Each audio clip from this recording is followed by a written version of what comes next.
पेशावर के इलाके सदर की मोबाइल फोन मार्केट में लगी आग पर 9 घंटे गुजर जाने के बावजूद काबू नहीं पाया जा सका। शोलों ने पूरे प्लाजा को अपनी लपेट में ले लिया। 2 मंजिला इमारत में 200 दुकानें मौजूद। फायर ब्रिगेड की 26 गाड़ियां और 130 फायर फाइटर्स आग बुझाने में मसरूफ। पाक फौज के हुक्काम भी रेस्क्यू अमल की निगरानी कर रहे हैं। कराची के मुख्तलिफ इलाकों में हल्की बारिश। गुलिस्तानी जौहर, गुलशन इकबाल, नाजमाबाद, नॉर्थ नाजमाबाद, लियाकताबाद, आयशा मंजिल, अजीजाबाद और साइड समेत बेशतर इलाकों में बादल बरस पड़े। सर्दी की शिद्दत में इजाफा हो गया। IMF की शराइत पर गैस की कीमतों में अगले माह मजीद इजाफे का फैसला। चीनी पर 5 रुपये फी किलो फेडरल एक्साइज ड्यूटी लगाने की शर्त भी तस्लीम।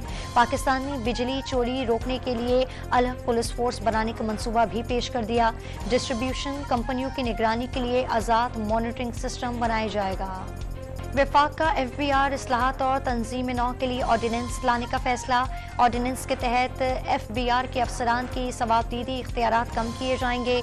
वज़ीर ख़जाना शमशाद अख्तर की SIFC को इस्लाहात पर कायल करने की कोशिश। वफाक की हुकूमत की फैज़ाबाद धरना इंक्वायरी कमीशन की मुद्दत में तौसी की दरख्वास्त पर समाअत कुछ देर बाद सुप्रीम कोर्ट में होगी।